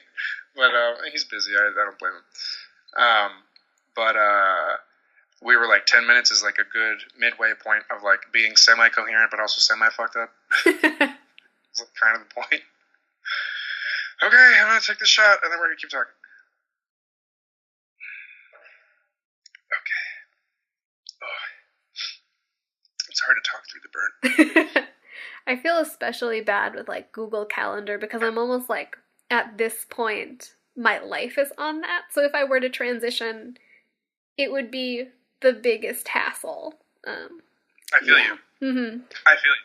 That 100% I feel you. And also, honestly, from what I've read, over the past like month or two, in terms of privacy and like where Google collects the data and where they kind of like invade your privacy a lot, is Gmail. That's the big one. Yeah. Because, it's their... You are, when it comes to these quote-unquote free online services, Facebook, Google, etc., you are the product, not the customer, right? Mm-hmm. And Gmail is like one of the... I mean, it is your like fucking correspondences with people and such. Like, of course, it's a treasure trove of data. Mm-hmm. And I think it was a year ago-ish, that they got into trouble for certain bits of like combing information. They were like, don't worry, like humans don't look at it. We just have like algorithms combing it. And it's like, that doesn't make me feel any better, dude. Thanks, man. And then now they say that they don't anymore. But now the problem is, even if you accept at face value their statement, which I don't, but even if you do, the problem is, and this is a big problem, that a lot of folks have like third-party plugins and apps on their Google account, and a lot of the time you're kind of like signing away. Some of them are for Gmail and some of them are not. But even on the ones that aren't for Gmail, you're kind of signing away when you accept the terms. Them reading all your shit, all your email content, and Google effectively handing it over for marketing purposes. Yay! Yeah, which is dope. I love it. Hashtag sarcasm. Yeah, so anyway, like on this list, if there was one that today you were going to try to do, but there's a big three. The big three that I would suggest right now are search, that's trivially easy. You can use Start Page. The browser, again, trivially easy. You can migrate your bookmarks over to Firefox, or I assume you can to Brave. I haven't tried it. Don't quote me on that, but I assume you can. But you definitely can to Firefox. I've done it. So Firefox or Brave, easy to start using. And then email, obviously. Did I say email? Yeah. Well, no, not yet. No. Okay. Yeah. Yes. Okay, yeah. Search, browser, email. Those three, the biggest ones, at least to begin your journey of like privatizing your experience. I would suggest those. Yeah, I mean, Casey, have I convinced you on any of this now? I am definitely going to start playing around with Brave. Again, I definitely use Firefox now. Oh, okay. So yeah. you're already fine. Yes. And then the search thing. What was the one? Was it Start Page? Start Page. In Yes. Firefox and Brave, I haven't played with Brave on desktop, but I assume it's the same as mobile. In either of them, if you go into the settings, you can set what your default search engine is. Perfect. You can make it Start Page. And it's what's great is it's literally the Google results. That's the best part. I just find that so hilarious. And I didn't know a company could actually do that. So just for also to be funny, I will definitely use that one. Yeah, hell yeah. It's dope. I love it. I love it so much. I love that they pulled Google results. When I saw that, I was like, I'm using this. I don't give a fuck about the other options. Mm-hmm. I want Google results without Google getting my data. That's what I want. Which is awesome. But, yeah, those are the three I would recommend to folks, right? At least to start your journey on reclaiming your data. Obviously, I'm in the transition point because, my Gmail account is still the default for a lot of things. I'm still getting a lot of, not necessarily correspondence, but if you purchase things, newsletters and such, you still get there. But I am in the middle of transitioning to the Tuta Nota email. Especially for personal correspondence, but just in general. Obviously, this is a thing that takes time to transition into. It's not going to be an overnight change. But it's good to, in my opinion, to try to start to make those changes and kind of reclaim your data. I don't know. It's kind of a healthy thing to do in the digital realm. But then this article, there's a lot of things in this article that are really fucking hard to replace. I think the biggest one that's hard to replace is YouTube. And Google does a lot of tracking of what you watch on YouTube. It's just a fact. And I love YouTube content. I love YouTube content despite all the alt-right shit and awful shit that's on YouTube. Despite how they treat their creators, but no, agreed. Yeah. Yes, also that. Also the way that they treat. Yes, that is also a huge problem. The fact that PewDiePie is the biggest star on there and he's a piece of shit. It's the fact that there's a resurgent alt-right on YouTube, and also they pay their content creators shit unless your name is PewDiePie. But the content is great, right? That's why we all frequent it so often. Mm-hmm. There's it's music, the most there's a lot of accessible platform. As a platform, it's fantastic. There's so much good content. I watch YouTube constantly, and people are like, in this article, they're like, "Oh, so YouTube alternatives? If you're looking for alternatives, no, there is no alternative. No.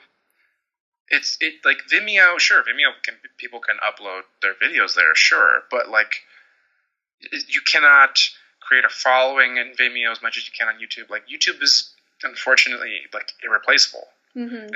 It's kind of like Facebook Messenger in that regard, where it has such a critical mass of users that's where content creators go to create their content. I had this conversation with another YouTuber once, and our solution basically was to have some other very wealthy tech billionaire build one from scratch. Of course. Because, your choice of philanthropy. That's your only other option. Mm-hmm. It sucks. Not to get too heavy or too macro, but it kind of is a good commentary on the state of the world at this point, where that's our only option. But yeah, so YouTube, it's really, if you're like us, where you consume content on there, which of course you are, if you listen to this, I imagine you consume content that is unique to YouTube. There's no replacing YouTube, and Google will track you. I imagine if you're super duper into privacy, you can create a bunch of different accounts and switch between accounts and stuff. But that's a lot of work, and I'm not doing that. I'm just gonna keep watching on my one Gmail account. Those are the main ones. Oh, also Google Maps is really hard to replace. There are, again, having a few conversations with folks on Twitter. The privacy community is very adamant.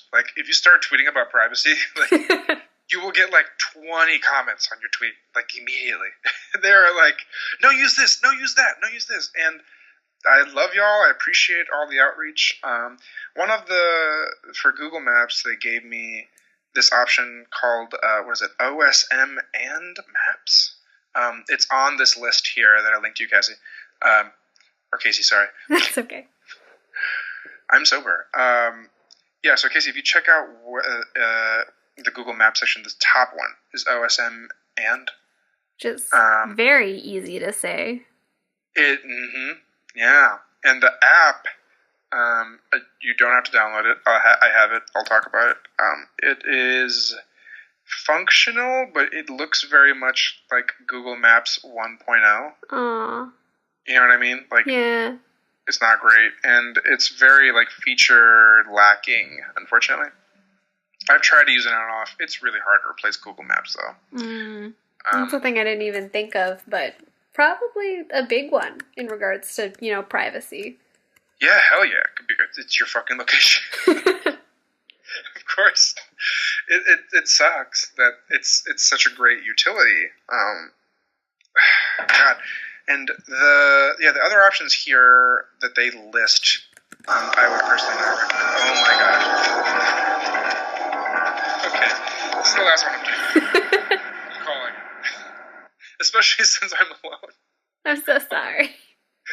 I'm just staring at my empty bottle. Just like, You should be sorry. I'm joking. Oh god.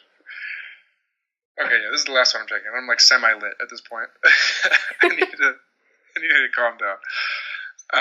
Okay, I'm just gonna take the shot. There we go. Yeah. Woo. Okay. As I recover from this, Casey, what are your impressions thus far? Of just maps or all of the privacy things? Just whatever you have to say, man.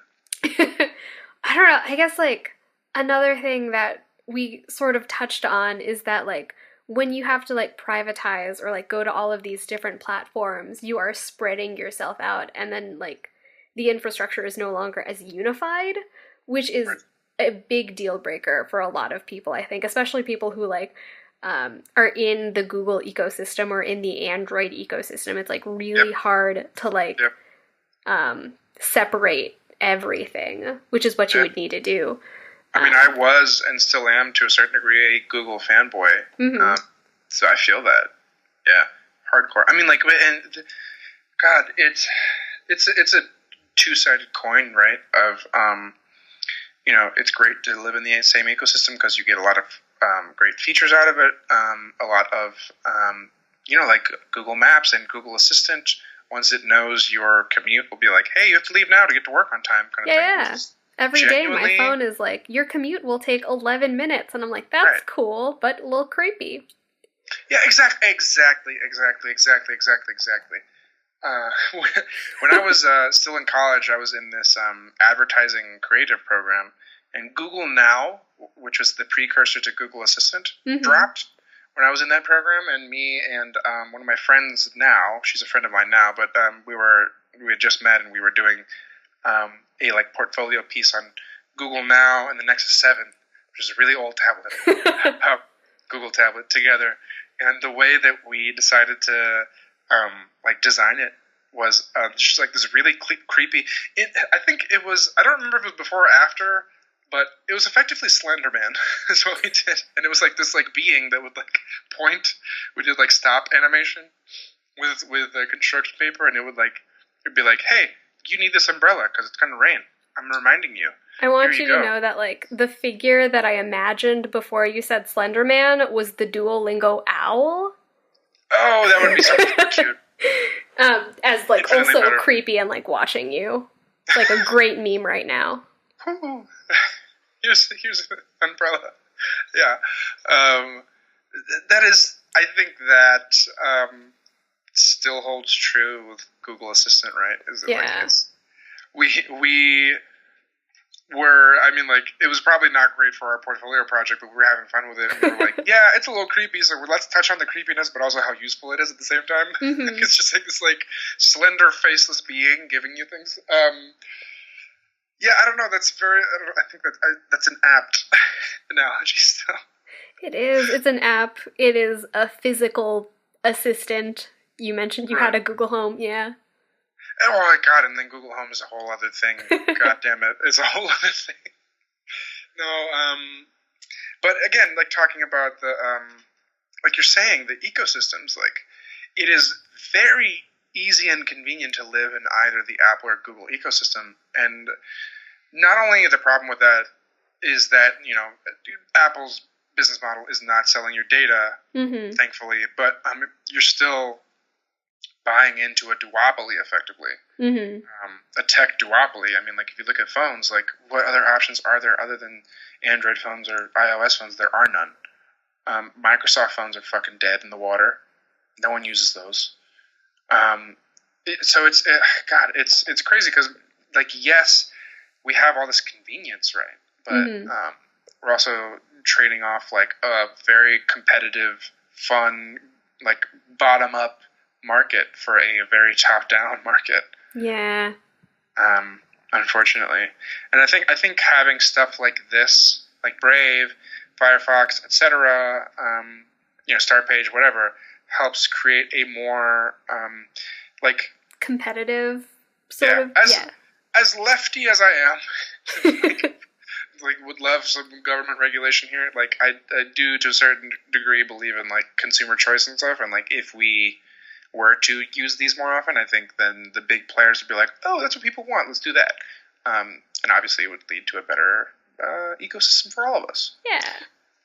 Wait, can I? Sorry, I just thought of this. But like, for suggested apps. Oh shit. Yeah. This is like super short, but like we didn't mention another thing. I mean, yes, we mentioned Google Drive. But like, I know a lot of people that use Google Docs now as their like main text editing software. Like we're using it right now. I don't know if anyone's ever mentioned this on your show, but in app, because I stopped using Google Docs as my main text editor a year ago, and I've been using Notion, or like Notion.so. It's like it's spelled with a T. Notion.so. There's like a browser app, a desktop app, and mobile apps, which is fun. And then they also this looks fun. Yeah, and they tout privacy. Like they don't own our data or sell our data. It is paid. Shit. Yeah, I pay $5 a month for it, but like it has like spreadsheets and a calendar sort of, and like a text editor that's like really nifty. This is cool. I imagine it's also shareable like via link or some shit. Yeah. Like docs are. Yeah, like my entire workplace still, again, like uses Google Drive, but I can share my documents with them. Not as like, it's not as great for like editing. So like we don't get like the same comments interface as Google Docs. But it's still workable and just like beautiful. I think I've used the comments interface maybe once in my life. So that's fine. This is cool. This isn't even on this list of things that this person suggests. So this is cool. I like this a lot. I think it's like fairly new. And one of my worries with like apps like these is that they eventually get bought by a bigger company or they die. But like Notion is doing well. They're like still releasing release notes and updates, and I think that's a good sign. I don't know. I'm going to be very sad if they ever die because they like, my life is on it. Yeah. This is a dope-ass suggestion. I'm super into this. Yay. This is cool. I'm looking at the pricing. So they have a free option. It says, I'm not going to read every detail, but you have, 1,000 blocks. You like, a block is like a line of text. A block is any single piece of content you add to your page, like a to-do item, an image, a code block, an embedded file, etc. Yeah. It took me a month to use up the free option. Gotcha. So it is, I don't think if someone uses it on a regular basis, it's a free app. Yeah. I mean, honestly, and then under the personal option here, it's $4 a month apparently. Yeah. And that is like for a working adult, that's fine. Like that's perfectly fine. It says one member only, unlimited block storage, so you can type as much as you fucking want. No file upload limit, so you can upload as much as you want. Advanced permissions, don't know what that means. Priority support, so they have a support team. Version history, so you have a version history of your documents. This is cool as fuck. Thank you for this suggestion. This is fucking awesome. Of course. This is really fucking cool. To tell everyone about this. I'm genuinely considering using this now. Do it. This is fucking awesome. Yes, they do have like a calendar option if you're still shit. looking, but it's like not a great calendar option. Oh, really? Like it's Okay. not as like robust. It's more for like, That's Google. yeah, if you're like event planning and the event has like multiple dates, but it's fine. This is cool as fuck though. For docs, this is dope. I'm gonna look into this and potentially switch this. This is fucking awesome. Thank you so much. Of course. That was a very good segue. Okay, so suggested apps. That was again Notion. Notion.so is the URL. Look that shit up. This is very cool. Yay. Mine is so I am. For those of you that have been listening regularly, you know that I am an extremely ADHD human being, and there is this strategy for managing your time focusing. Those of you who struggle with this, like me, would benefit from this, called a Pomodoro timer. Pomodoro is tomato in Italian. It comes from this person who developed it using a kitchen timer that was in the shape of a tomato. And the idea is that you focus for, people say 20 or 25 minutes, and then you kind of chill, do whatever you want, like relax for 5. And it's this app that'll do this for you on desktop or mobile called Be Focused. It's free. The free tier does everything I need. If you are like me and need something to help you to focus, for those of us with ADHD, seeing a timer helps.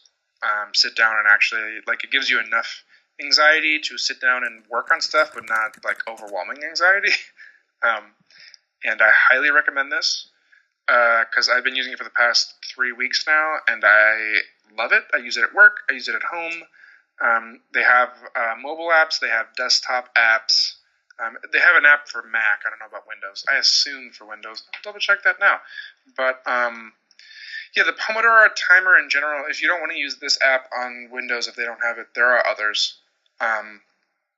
And the concept is actually a very effective one, in my opinion, where you sit down and focus for 20 or 25 minutes, and then you relax for 5 minutes and do whatever you want. It's super effective, and I love it. I highly suggest this. That is my rant on my suggested app. From what I can tell, it does not exist on Windows. I'm sorry, Windows people. Darn. Yeah. I don't think there's an Android app either, but that's okay. Ah, shit. So it's Apple only. My bad. That's okay. So one of those things where you could also sort of if you wanted to program into a timer. Sure. Yeah. I would also suggest just not just this app necessarily, but just the concept of Pomodoro timers. So if you just search, if you're on Android or Windows, just search, Pomodoro timer Windows, Pomodoro timer Android, and look through the list of the best ones. I find it extremely helpful for me to be productive while also not driving my brain through exhaustion of hyper-focusing on a thing. I just highly suggest it in general. Especially for those of us with ADHD. I think we're good. Yay. Madam Casey, thank you for being on. Of course. Thank you for having me. Miss Mendoza, very much appreciated. I would like you to plug again where it is that you work, where it is that folks can find you so that they can find you. Of course. I work for Newsy. We are a cable channel, but also we're on Roku, Apple TV, Amazon Fire, literally most places you could find video. Also YouTube, that includes YouTube and YouTube TV. Woo! That's dope. Yeah. But yeah, we're on newsy.com, and if you want to find us on cable, just go to newsy.com/go. And then she's Casey with a C-K, C-A-S-E-Y, and then Mendoza with a Z. M-E-N-D-O-Z-A. Yep. There you go. All right. Peace. Thank you for listening. Of course. Goodbye. Bye. Repetitive sedatives like every veteran, never remembering, ever degenerate. Instead of forgetting and letting them into the setting like sediment. I'm that part. Mix it up with 6 Sky Rage Against Machine, bit of J-Rock, K-Dot. switch it up, gangsta. I'll get in on my stage props, Dilla with the beats and catch me singing like I'm... As always, thanks for tuning in to this episode of Tequila. Mama call me Yeshua, running out of time with the Harry Potter headscarf. I ain't got a desk job. For the regular listeners, I'd like to thank you for your support and ask that you please help us to continue to improve the show by heading over to our Patreon page and donating $1 a month. Head farts, yeah, that's for all your gum smack, mud flat, scuzzbag, unwrapped sex bars. By donating just $1 a month, you'll really be helping us out, and you'll get Tequila closer to hitting our goal of $30 per month. Yeah, this is how I rap before I hit it. Talk shit, but I still respect women. Once that goal is reached, I personally will be designing and sending each of you a Tequila-branded shot glass or two to show my appreciation. So head over to patreon.com/Tequila to support the show. That's Patreon, which is spelled patreon.com/Tequila. Like egregious kids are just in front and like you Jesus and elitist pimps come from Mars and bitches come from Venus. The way I see us is my strength is all your weakness. Treat them like a hedonist. Every obstacle defeated. Preach it, I'ma see to it. Remember, you can submit topics for the show and interact with me and guests on the subreddit, which is found at reddit.com/r/Tequila. That's for all your Joe rap smoke ploys. That's for all your go brag, no have, low grab. You can follow Tequila on Twitter for the latest hot takes on tech news at TequilaCast. Watch list that did it. Yeah, this is how I rap before I hit it. Talk shit, but I still respect women. The Tequila theme song is Ride Out by Yeshua, which is spelled YSHWA. You can also find him online as Vincent Augustus. Thanks, y'all. Ride out. They ain't praising my same